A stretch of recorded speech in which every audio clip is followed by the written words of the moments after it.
하나님 말씀을 증거하겠습니다. 좁은 문은 구원의 문이고 또 천국 문을 의미하고 있습니다. 그런데 세상적인 시각으로 보면 이 좁은 문은 굉장히 좁습니다. 그냥 내 몸 하나 간신히 지나갈 정도로 좁은 문입니다. 그래서 뭐 두꺼운 옷을 입고 간다거나 짐을 많이 갖고 간다거나 절대로 그렇게 갈 수 없는 정말 이 좁은 문이죠. 이것을 통해 우리 믿음의 삶, 믿음의 길이 어떻게 살아가야 되는지를 우리는 알 수가 있습니다. 사람들은 많이 가지면 성공한 거라 생각하죠. 돈도 많이 가져야 되고 부동산도 좀 많아야 되고 학벌도 좋아야 되고 명예도 좀 있어야 되고 그래서 조금 더 가지려고 노력을 합니다. 또는 없는데도 있는 것처럼 과대 포장하기도 합니다. 그런데 6.25 전쟁, 한국 전쟁을 겪으신 어르신들의 얘기를 들어보니까요, 북한에서 한국으로 피난 올 때 정말 거기에는 집이며 땅이며 가구며 할 것 없이 모든 것을 다 좋은데도 또 버리고 왔다라고 합니다. 왜냐하면 그때는 가구나 뭐 땅, 집 이게 중요한 게 아니라 살아남는 게 중요하기 때문에 아무리 좋은 집이 있고 가구가 있어도 내가 죽어버리면 다 끝나는 거잖아요. 정말 생필품만 가지고 가족들 손을 잡고 간신히 한국으로 넘어왔다고 합니다. 제일 중요한 우선순위가 뭐냐면 생명이라는 거죠. 저는 가끔 장례를 치르고 또 납골당에 가면은 그 납골당에 보면 유품들이 있지 않습니까? 그분들이 가졌던 초창기에 나왔던 핸드폰도 있고요. 그분이 땄던 자격증도 있고 목걸이, 반지, 심지어는 돈도 지폐도 있더라고요. 아주 오래된 토큰까지도 있고. 그런데 아무리 소중하다라고 말해도 그분들이 이 땅을 떠날 때 단 한 개도 가져갈 수 없다는 거죠. 아무것도 가져갈 수 없습니다. 그래서 제일 중요한 거는 사람, 이 생명이라는 거죠. 다른 것들은 다 버릴 수 있어요. 또 다른 것들이 버린다고 해서 괜찮지 않아서 버리는 게 아니죠. 집도 중요하고 차도 중요하고 다 중요합니다. 그런데 이 제일 중요한 생명에 비하면 그것들은 걸림돌이 된다는 거죠. 천국문도 그런 것입니다. 영혼의 생명이 제일 중요하니까 다른 것이 중요하지 않아서가 아니라 그 외의 것들은 우선순위에 밀려나서 그것들을 버릴 수가 있는 거죠. 그러므로 우리 인생에서 무엇이 가장 중요한가를 알기 위해서는 내가 죽고 나서 영혼의 문 앞에서 통과할 수 있는 것이 무엇인가를 생각해 보면 알 수 있어요. 내가 죽고 나서 가지고 갈 수 있는 게 무엇일까? 돈을 가져갈 수 있습니까? 집, 땅, 아니면 자동차? 아무것도 가져갈 수 없습니다. 옷 한 벌도 가져갈 수 없다는 거죠. 우리가 이 땅을 떠나가게 되면, 죽게 되면 가지고 갈 수 있는 게 아무것도 없습니다. 그러면 우리 인생에서 심플해집니다. 내가 무엇에 집중하고 살아가야 할지 알아요. 내가 이 땅을 살아가면서 정말 이 땅을 떠나갔을 때 갖고 갈 수 있는 것이, 누릴 수 있는 것이 무엇인지를 명확하게 안다면 우리는 이 땅에 어떻게 살아가야 할지를 분명하게 또 선명하게 볼 수가 있습니다. 좁은 문, 구원하러 가는 길을 유일한 길이죠. 영어 성경에 보니까 더 네로 게이트라고 되어 있습니다. 정관사 더가 붙어서 유일한 길, 오직 하나의 길입니다. 바로 그 길은 예수 그리스도이십니다. 이걸 가지고 전도하다 보면 다른 이단이나 사이비를 만나고 유교나 불교에서는 이렇게 얘기합니다. 교회는, 기독교는 너무 배타적이다. 자기밖에 모른다. 아니, 정상으로 가는 길은 여기로 갈 수 있고 저기로 갈 수 있고 돌아서 갈 수 있는데 왜 꼭 교회만, 기독교만 그렇게 자기만 진리라고 외치고 있느냐. 아니, 여러 종교를 믿어도 되는 거 아니냐라고 말합니다. 그러면서 기독교, 개신교는 포용력이 없다. 너무 배타적이다라고 말을 합니다. 그런데 과연 그럴까요? 저희 집에 들어가는 비밀번호는 091땡땡땡입니다. 이거밖에 없어요. 다 가르쳐주면 안 되죠. 기대하듯이 바라보고 있는데 09땡땡땡입니다. 자, 이 비밀번호는 저희 애들 생일이죠. 아이고. 그런데 어쨌든 비밀번호는 하나뿐인데 그걸 여러 개 있다고 이게 배타적이겠습니까? 팩트, 진리는 하나인데 말이죠. 하나님께서 나사렛 예수 그리스도로 말미암아 구원을 받을 이름은 천한 만민에게 준 적이 없다라고 말씀하십니다. 이 좁은 문 작기 때문에 세상의 눈으로 보면 발견하기가 굉장히 어렵습니다. 저는 파리를 가본 적은 없지만 파리에 갔다 오신 분들을 여러 가지 얘기를 듣다 보면 이런 얘기를 합니다. 목사님, 파리에 가면은 개선문이 있는데 그 개선문은 얼마나 큰지 또 크고 웅장한지 어디서나 눈을 돌려보면 저기에 개선문이 보입니다 라고 합니다. 그런데 세상의 눈으로 예수 그리스도의 귀함을 감을 잡기가 어렵습니다. 예수님은요, 예고도 없고 또 포장도 없고 가장 작은 나라인 이스라엘에서 가장 작은 곳인 베들레헴 말구유에 태어나셨습니다. 예수님이 태어나셨을 때는 동방박사와 목동들 외에는 아무도 예수님을 경배하지 않았습니다. 아무도 그 초라한 말구유의 아기 예수님을 구원으로 가는 유일한 문이라는 사실을 아무도 몰랐기 때문이죠. 세상의 눈은 항상 크고 화려해야 됩니다. 그래야 발견할 수 있다라고 하고 그래야 주목합니다. 그래서 예수님을 사람들은 발견하지 못해요.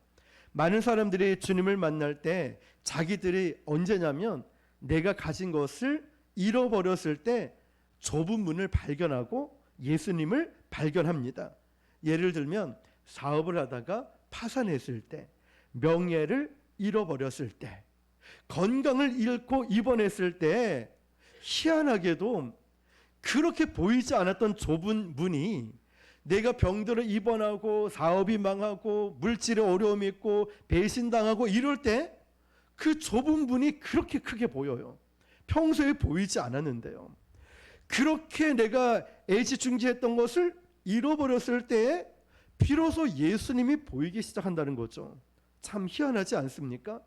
마음이 가난해질 때에 영의 눈이 열린다는 거죠. 그래서 평소에는 우리가 우습게 보고 귀하게 여기지 않았던 좁은 문이 비로소 억울하고 상처와 아픔과 싸움과 힘든 일이 있을 때 그때 선명하게 보이기 시작한다는 것입니다. 우리나라가 일본에게 나라를 빼앗겼을 때 개신교, 기독교 복음이 들어온 건 우연이 아닙니다. 초기에 얼마나 뜨겁게 우리 민족이 복음을 받아들였는지 20-30년 만에 전국 곳곳에 복음 부흥 운동이 일어났습니다. 그때가 어디냐면 우리나라가 망했거든요. 정말 가난했거든요. 일제 억압에 있었고 정말 먹고 살기가 정말 힘든 그런 보릿고개 같은 시간들을 보냈거든요. 그러니까 우리나라 백성들 그 마음이 어땠을까요? 가난해진 거예요.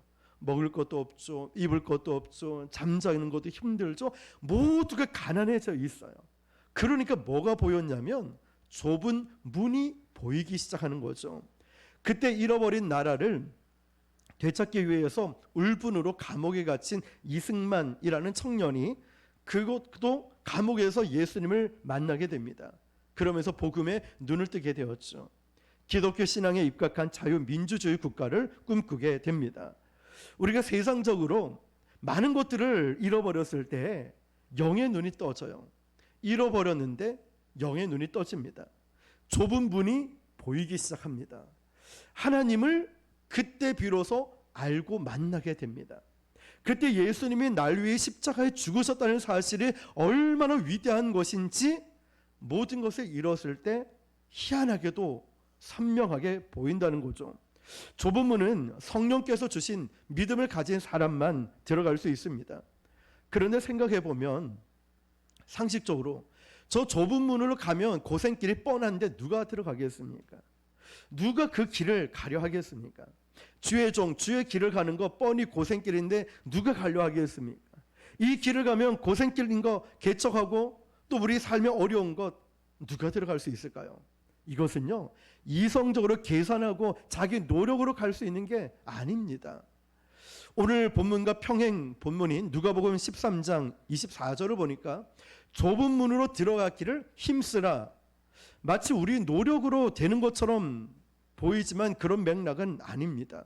이미 우리 구원은 예수님께서 십자가에서 이루셨습니다. 그런데 이 구원을 이루신 이것은 믿음으로 선택하는 것 자체가 어렵다는 거예요. 몰라서가 아니에요. 이 길이 좁은 문, 좁은 길인데 너무나 힘드니까 선택하는 게 어렵다는 것이죠. 그래서 마귀가 가진 목적은 딱 두 가지입니다. 한 가지는 우리가 예수님을 못 믿게 만들고, 두 번째는 예수 믿은 사람이 더 깊이, 더 믿음으로 믿지를 못하게 해요. 적당히 믿어. 온 너의 인생을 걸고 믿지 마. 그래, 교회 가도 괜찮은데 적당히 가. 자, 마귀가 두 가지를 이렇게 유혹을 하는 거예요. 예수님을 믿지 못하게 만들거나, 아니면 두 번째로 믿은 사람은 대충 적당히 믿게 만들어요. 헌신하지 말아요. 또 마귀가 우리 지난 시간 나누었죠. 뭘 주는지 의심을 주죠. 평생 죽고 못 사는 사람도 그 사람 안에 의심이 들어오면 관계는 그 즉시 깨져버린다고. 예수님은 세 가지 시험 받을 때 마귀가 준 시험이 그거죠. 하나님을 의심하게. 네가 정말 하나님의 아들이냐? 의심을 주니까 다 깨져버리잖아요. 자, 여러분, 믿음의 선택을 그래서 마귀가 하지 못하게 만들어요. 어쩌면 오늘 예배 드리면서도 내가 이제 새벽 기도 와야지, 내가 중보 기도 와야지, 내가 이제 전도해야지, 내가 이제 정말 열심히 봉사하고 헌신해야지, 예배 정말 목숨 걸고 난 드려야지, 여러 결단들이 있을 거예요. 그런데 마귀는 자꾸만 어지럽게 만들어요. 어지럽게. 어떻게 어지럽게 만들까요? 막 무시무시한 뿔 달린 귀신의 사탄이 나타나게 할까요? 아니요. 내 삶에 괜찮은 것들을 보내줍니다. 그래서 우리 마음을 분산시켜요. 좋은 것들을 보내줘요. 잘 되는 일들을 보내줘요. 그러면서 내 마음이 하나님께로만 향한 이 결심과 결단을 분산시킵니다. 또는 어떤 사람에겐 교회에 상처를 줍니다. 내가 이 교회 괜히 왔다, 내가 예수님 괜히 믿었다, 내가 괜히 전도했다, 괜히 선교 갔다, 괜히 뭐 했다, 이러면서 상처를 계속 그 사람에 넣어줘서 믿음의 선택을 자꾸만 혼란스럽게 어지럽게 만들어요. 예수님을 못 믿게 만들고, 예수 믿는 사람은 그 뜨거움을 자꾸 희석시켜버리고 더 깊은 데로 가지 못하게 만듭니다. 그래서 여러분, 우리의 결단이 중요합니다. 이 결단은요 너무나 중요합니다. 가만히 두면은, 이 종이장 하나도 가만히 두면 중력 때문에 떨어져 버리죠. 새가 중력의 힘을 이기기 위해서는 힘찬 날개짓을 해야 됩니다. 그래야 날아가죠. 우리 역시도 그냥 대충 교회 가고 대충 예배 드리자 이러면서 세상에 내 몸을 맡겨버리면 세상이라는 중력에 우리는 가라앉게 되고 좁은 문을 선택할 수 없게 됩니다. 그러면 어떻게 될까요? 믿음의 결단이 필요한 거예요. 예수 믿기로도 결단을 해야 되지만, 이제는 예수님을 더 알고 예수님께로 더 가까이 나가는 결단을 해야 된다는 것입니다. 이 결단을 한 걸음 내딛고 나아갈 때 요단강을 보십시오. 요단강 앞에선 이스라엘 백성들 1년이든 10년, 100년을 기다려도 요단강은 절대 갈라지지 않습니다. 강물이 멈추지 않아요. 그들이 믿음의 결단으로 발을 내딛었을 때 그때 요단강이 갈라졌던 것처럼, 우리도 오늘 말씀을 들으면서 맞아, 내가 왜 의심했지? 내가 왜 마음이 흔들렸지? 마귀가 주는 마음이구나. 그러면 어떻게 되느냐? 결단하는 거죠. 입으로 선포하는 것입니다. 그러면서 결단으로 믿음의 발을 한 걸음 내디딜 때 하나님이 그때 나를 도와주시고 인도해 주시는 것입니다. 결단은 타이밍이에요. 미루는 게 아닙니다. 이 좁은 문은 언제까지나 열려 있는 게 아니거든요. 누가복음 13장 25절입니다. 시작. 집주인이 일어나 문을 한번 닫은 후에 너희가 밖에 서서 문을 두드리며 주여 열어주소서 하면 그가 대답하여 이르되 나는 너희가 어디에서 온 자인지 알지 못하노라 하리니. 아멘. 문이 닫힐 때가 있다는 것입니다. 하나님이 닫으실 거라는 것이죠. 그러니까 여러분, 교회를 우습게 보면 안 돼요. 많은 분들이 영적인 문제가 급하지 않다라고 생각합니다. 아니 뭐 오늘만 날이냐고, 내년에 교회 가면 되지, 다음 달에 가면 되지. 많은 분들이 이 영적인 문제를 급하지 않다라고 생각하죠. 그러니까 오늘만 날이냐, 다음 주에, 내년에 가면 되지, 다음에 하면 되지 라고 생각을 합니다. 하나님과의 이 관계가 계속 뒷전으로 밀리는 거예요. 그런데 주님은 뭐라 말씀하시냐? 그날에 도적같이 임할 거라고 말씀하십니다. 때가 되면 주님께서 일어나셔서 구원의 문을 닫아버린다는 거예요. 그러니까 여러분, 우리가 지금 하나님께 쓰임받는 건 너무나 귀합니다. 지난 금요일 말씀처럼 오늘 지금이 중요하지 과거가 중요한 게 아니에요. 지금 내가 하나님 앞에 무엇을 하느냐. 여러분, 지금 건강 있고 물질 있고 시간 있고 환경 있고 믿음 있고 하나님이 나를 쓰실 때에 감사함으로 순종하는 건 이거 얼마나 귀한지 모릅니다. 아직 우리에게는 언제 죽을지 아무도 알 수가 없습니다. 구원의 문은 언제 닫히냐면 우리가 생명을 다하는 날, 최후 심판의 날에 닫히기도 합니다.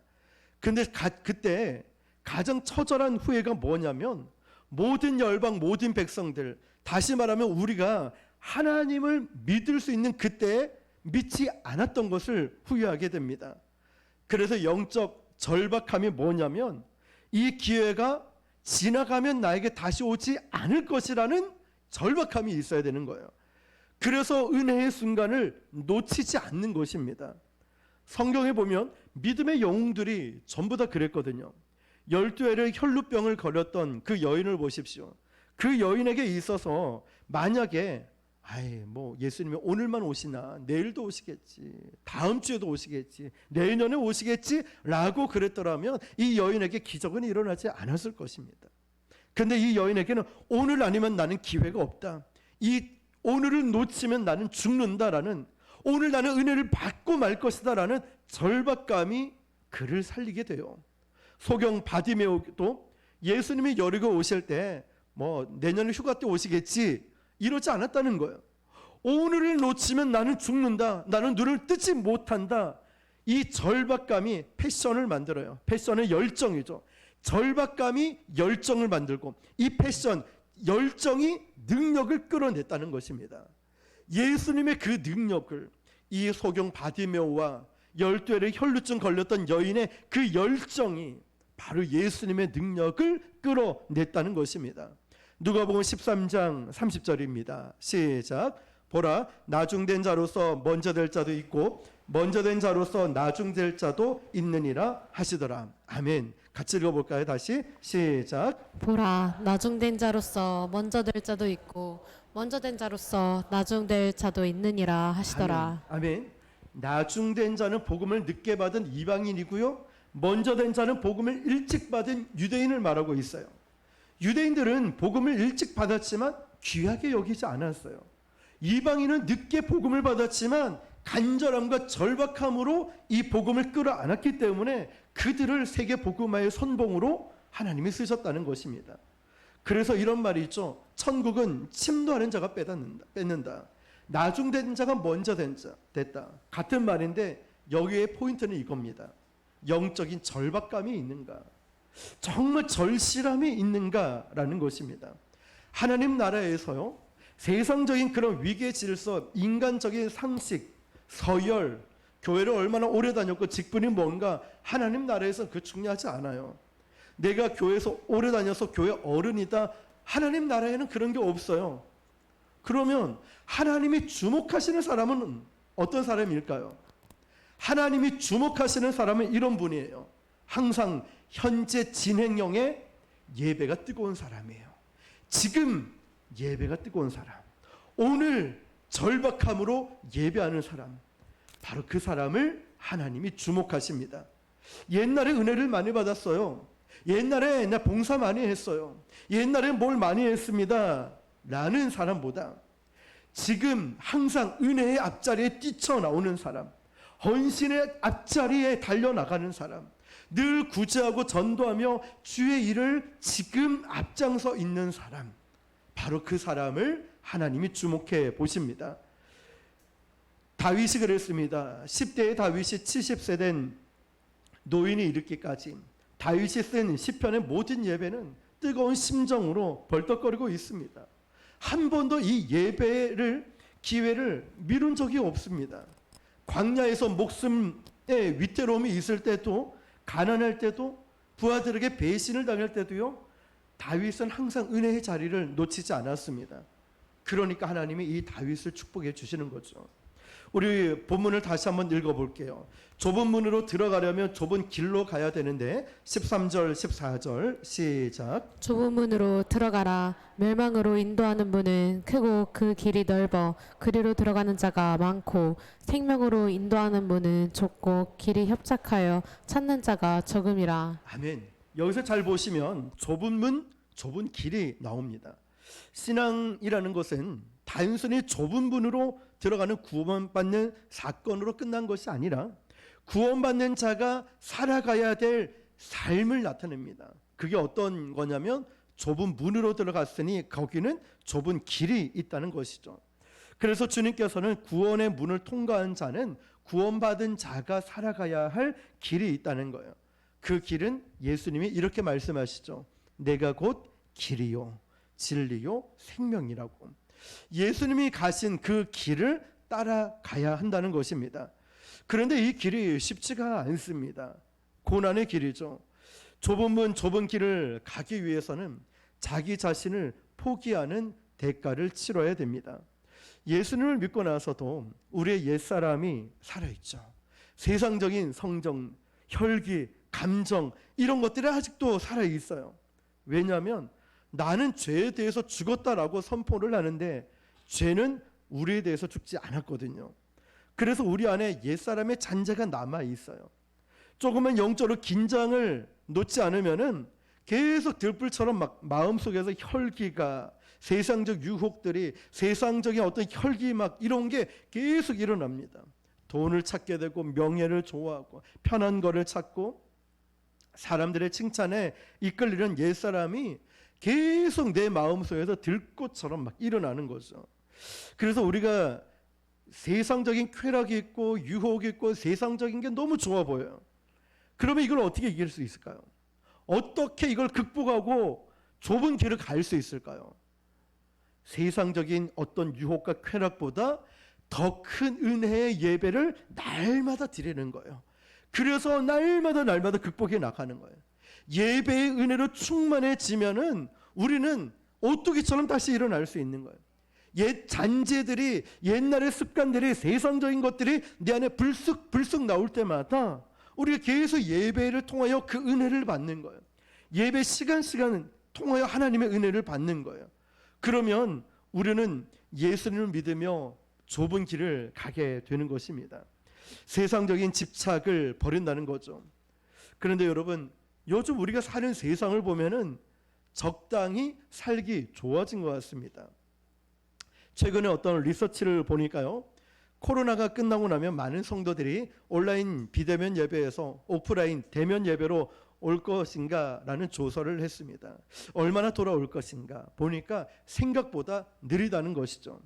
옛날에는 직장 생활하고 또 출근해야 되니까 공부해야 되니까 피곤하니까 좀 쉬어야 돼서 주일 성수가 어려웠는데 요즘은 그게 아니라 그냥 여가 생활, 취미 생활, 여행 가고 그러다 보니까 교회 오는 게 어렵다는 거예요. 아니 그냥 뭐 유튜브로 예배 드리면 되지, 온라인으로 예배 드리면 되지 이러면서 대면 교회를 오지를 않는다는 거예요. 그 숫자가 퍼센테이지가 70%가 될 정도로 세상이 바뀌어졌다는 거죠. 세상이 너무나 적당히 살기 좋아졌습니다. 그래서 이런 말들을 한다고 합니다.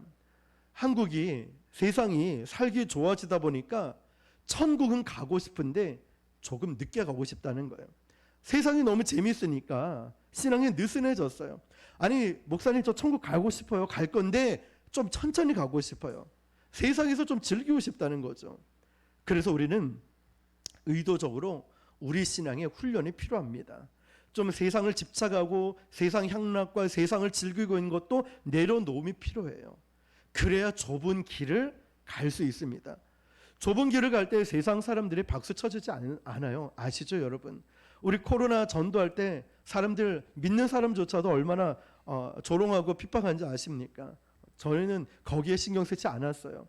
하나님의 부르심에 초점을 맞춰서 땡볕에도 폭염이 와도 코로나가 있어도 거리두기 유지하면서 어떻게든 복음을 전해왔습니다. 교회 이전하고 나서도 우리가 여기서 전도를 하니까 목사님 여기 큰 교회가 많아서 안 됩니다. 여기 주변에 있는 분들이 그런 말씀하셔요. 여기는 교회 안 될 거라고.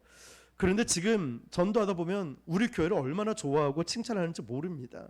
주변에서 헌금도 보내줄 뿐더러 오늘 나중에 가면서 받아가시면 돼요. 또 옷집에서 우리 교회 그분 말로는 신도들하고 나눠 드세요 이러면서 누룽지를 보내오셨어요. 그 믿지 않는 분도 우리 교회를 좋아하니까 뭔가를 섬기고 싶다는 거예요. 아직은 교회를 못 와도 섬기겠다라는 것이죠. 이게 최근에 지난 수요일에 있었던 일이죠. 하나님은 지금도 오늘도 우리 교회를 통하여 일하고 계시기 때문입니다. 자, 여러분, 세상 사람들은요, 좁은 길을 갈 때 저와 여러분을 향해 박수 쳐주지 않습니다. 고난을 각오해야 돼요. 특히 언제냐? 은혜 받은 다음이 중요한 거예요. 오늘 예배 드리고 난 다음 세일 모임을 할 때, 집에 갈 때, 가정 안에서, 직장에서, 선교 갔다 오고 나서, 전도 갔다 오고 나서 다음이 중요한 거예요. 그래, 가, 예배 드려, 기도해, 전도해, 선교해. 그런데 열심히는 하지 마라.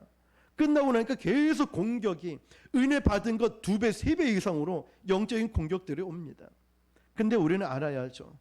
이것은 우리가 영적으로 제대로 잘하고 있기 때문에 마귀가 공격하지만 걱정할 거 없어요. 끝내 승리는 하나님이 보장해 주셨기 때문에 우리가 반드시 승리할 걸 우리는 믿고 선포하는 것입니다.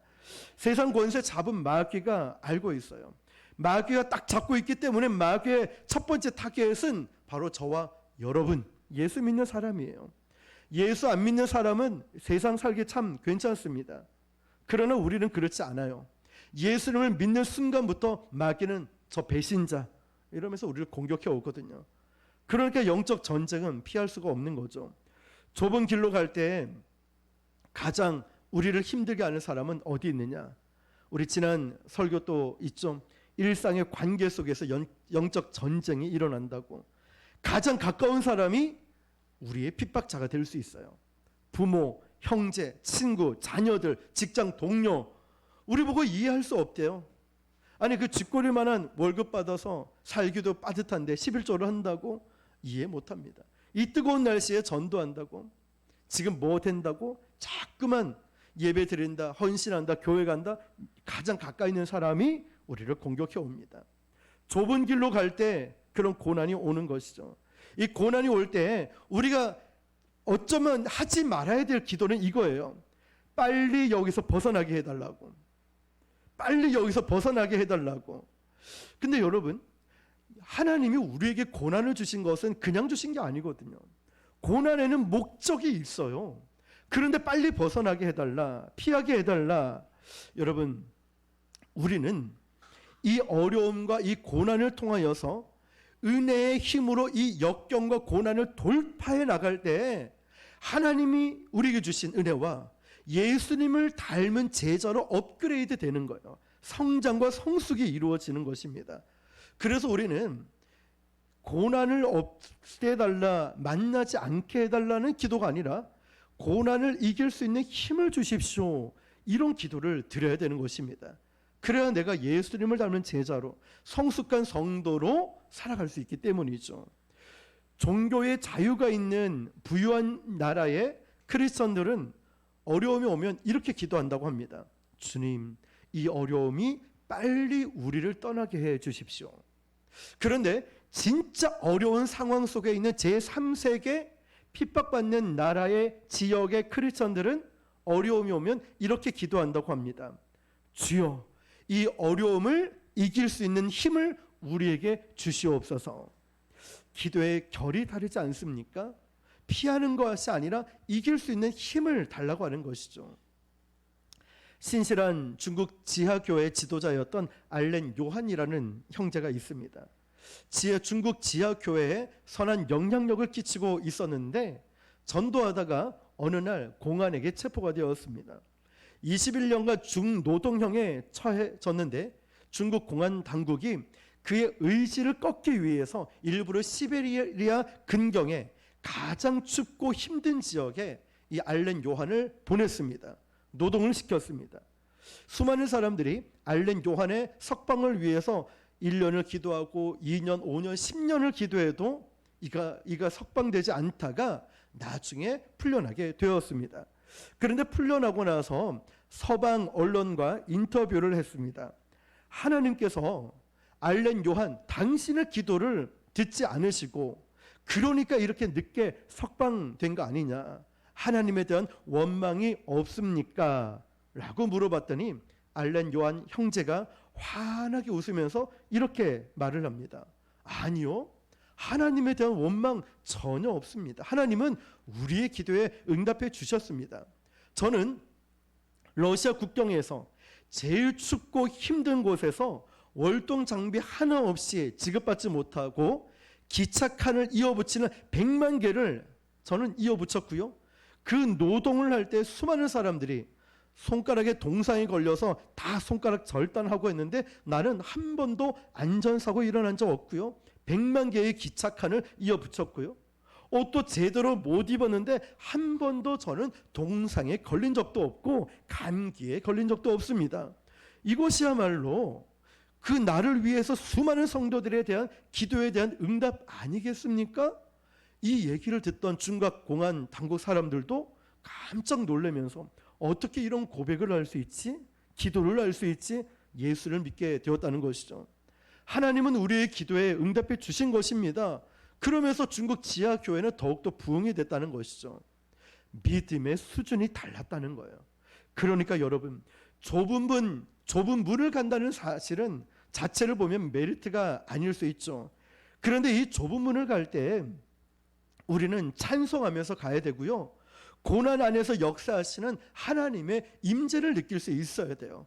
내가 몸이 아파도 물질의 어려움이 있고 내 뜻대로 되지 않아도 찬송하며 살아가는 것, 이 험한 세상 찬송하며 주님과 동행하며 살아간다는 것 말입니다. 그래서 고난을 영광으로, 절망을 소망으로, 슬픔을 기쁨으로 바꾸시는 그 주님이 저와 여러분과 함께 하심을 믿으시길 축복합니다. 좁은 문 좁은 길 가려고 하는 사람들 많지 않아요. 왜냐? 힘드니까 그렇죠. 좁은 길 가는 사람에게 필연적으로 오는 게 뭐냐면 외로움이에요. 외로움. 특히 목회자들, 교육자들 보면 그 외로움을 많이 느끼고, 묵묵히 사명 감당하시는 분들도 보면 말씀은 안 해도 다 외로운 분들이 있어요. 하나님의 자녀들은요, 이 외로울 각오를 하고 가야 됩니다. 주님께서는 이 좁은 문을 찾는 이가 적다라고 했는데, 적다라는 헬라어를 찾아보니까 어떤 뜻이냐면 거의 없다라는 뜻이에요. 거의 없다. 극소수라는 거죠. 열정, 관심과 열심을 가지고 주님을 따르려고, 주님을 믿으려고, 주님을 더 깊이 알려고 하는 사람들이 거의 없다라는 거예요. 편하게 신앙생활, 편하게 교회생활 하고 싶지 나는 이렇게 열심과 열정, 내 모든 것을 걸고 신앙생활 하고 싶지는 않다라는 것입니다. 새벽 기도하고 제자 훈련을 받고 성경 공부 이런 거 다 해야 되는데 알고 보니 뚜껑을 열어보니까 뜻밖에도 너무너무 작다라는 거예요. 너무너무 작다라는 거죠. 그런데 어떤 부동산을 살까라고 노후 대비를 잘할 수 있는가 이런 세미나를 열었더니 미어 터진다는 거예요. 일타 강사가 나와서 단시간에 성적을 올라가는 비법 알려준다니까 그 오픈한 지 인터넷에 10분도 안 돼 마감이 돼버린 거예요. 이번에 부산에 프랑스 축구팀이 왔었죠. 파리 생제르맹.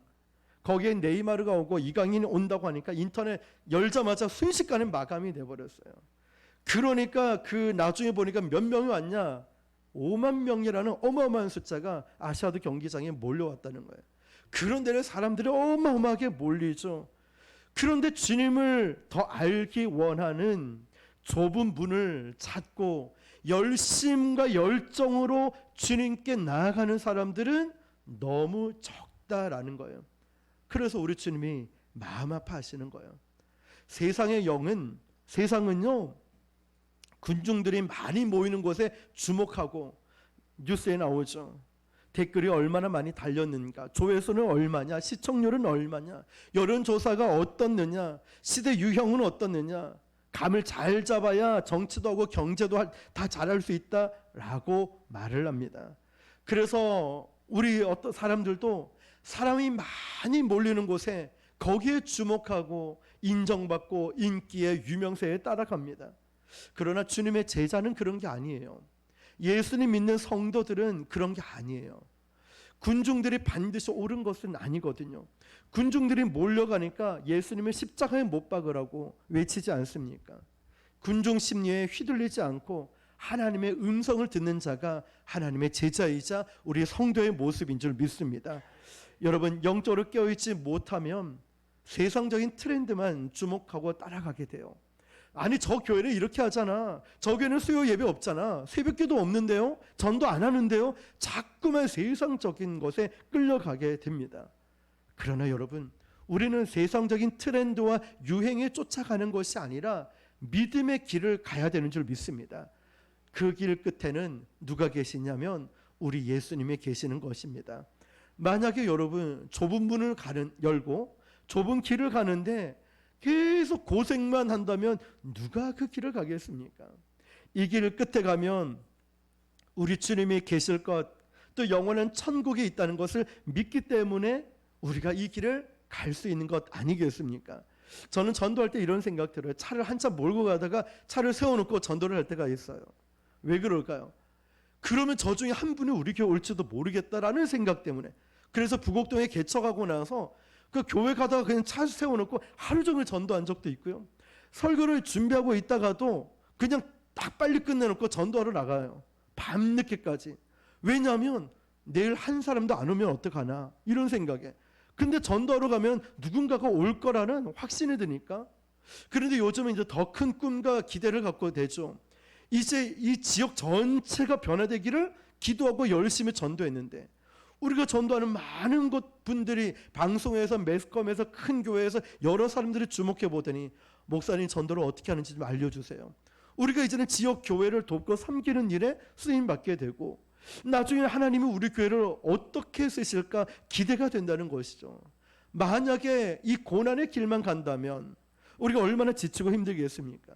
상 주시는 주님이 계심을 믿기 때문에, 이 좁은 길 끝에는 우리 주님이 계시기 때문에 우리가 힘을 내어서 갈 수 있는 것 아니겠습니까?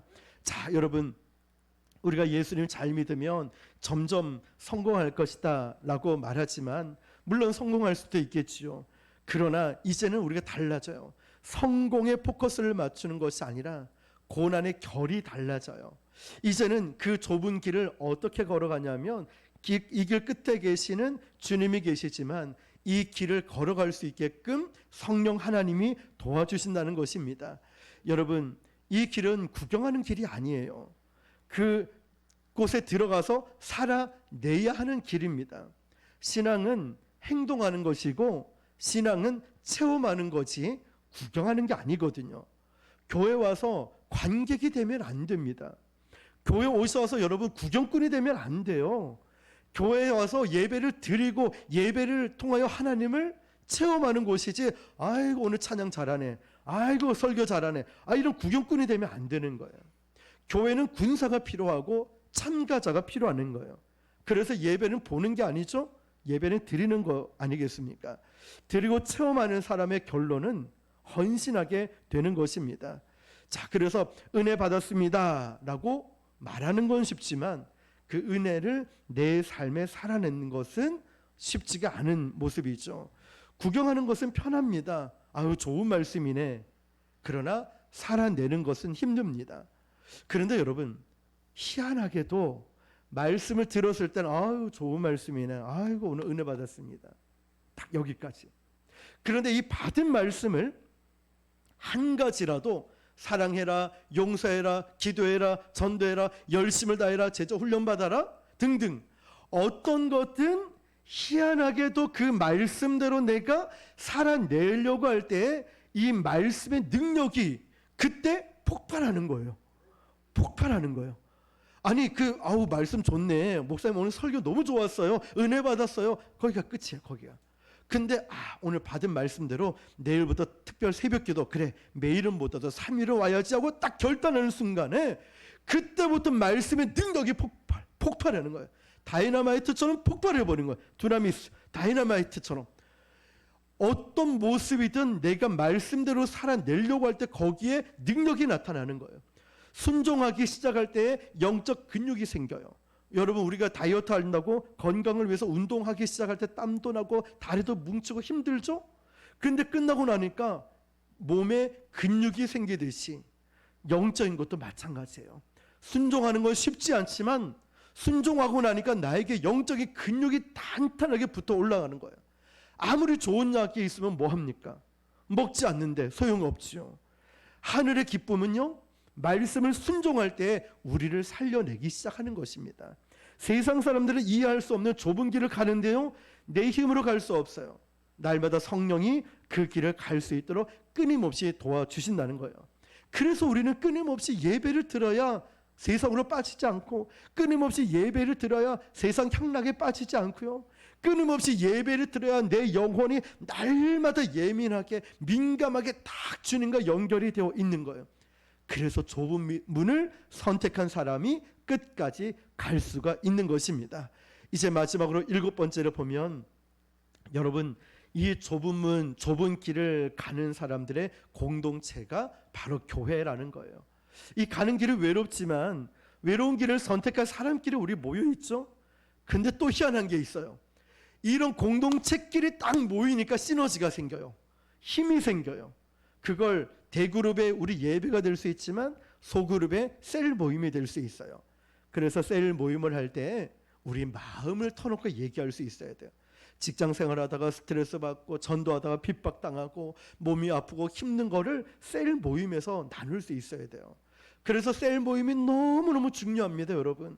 그래서 한 달에 한 번 이상은 모이라고 말씀드리는데요, 가급적 사실은 일주일에 한 번이라도 이렇게 모여가지고 기도 제목 나누고 안부를 묻고 뭐 짧은 시간이라도 그렇게 모임을 가지다 보니까 서로 할 말도 마음도 이해하게 되고 기도 제목도 나눌 수 있고 얼마나 큰 힘이 되는지 모릅니다. 서로 은혜를 주고 격려하게 되는 것 말입니다. 그래서 우리는 서로 사랑해야 됩니다. 이런 믿음의 공통 분모가 모인 사람들이 모여서 격려해 줄 때 우리는 끝까지 손에 손을 잡고 이 길을 완주해 갈 수 있는 것입니다. 자, 여러분, 이 좁은 길을 가는 건 의무감으로 우리 가는 거 아니에요. 남의 눈을 의식해서 가는 것도 아닙니다. 바로 나를 위해 십자가에서 죽으신 예수님의 그 사랑이 가슴에 솟구쳐서 그것 때문에 가는 거예요. 은혜의 힘으로 가지 않으면 우리는 반나절도 못 가서 쓰러졌을 거예요. 아마 저부터 쓰러졌겠죠. 이 뜨거운 땡볕에 전도한다고 숨쉬기도 힘들고 걸어가기도 힘든데 제가 그 길을 가겠습니까? 성령이 주시는 힘 아니면 저는 못 가죠. 우리도 마찬가지예요, 여러분. 성령께서 함께 하심을 믿는데요, 그런데 때로는 이 길을 함께 가는 동력자가 있어서 마음에 큰 감동이 될 때 있어요. 맞아. 우리 권사님, 우리 집사님들, 우리 청년, 우리 성도님들, 내가 이분 때문에 힘을 내는 거지. 하나님의 은혜를 생각하다가 어떤 때는 그 권사님, 그 집사님, 그 누구누구를 생각할 때 눈물을 팍 쏟아지는 거예요. 맞아. 내가 이분들 때문에 말씀 준비를 이렇게 하면 안 되지, 기도를 이러면 안 되지, 내가 이렇게 쉬면 안 되지, 이런 감동이 막 올 때 있어요. 그렇구나, 맞아. 좁은 문, 좁은 길을 갈 때에 믿음의 동력자가 이래서 필요한 거구나. 이래서 신앙생활하면서 이 길을 기쁨으로 찬양하며 힘을 내서 갈 수 있구나. 내 옆에 계신 우리 집사님, 우리 권사님, 우리 성도, 우리 청년들, 우리 모두가 계시기 때문에 갈 수 있구나. 그래서 여러분, 우리에게 필요한 사람이 바로 옆에 있는 분들이에요. 믿음의 친구들이 그래서 필요한 거예요.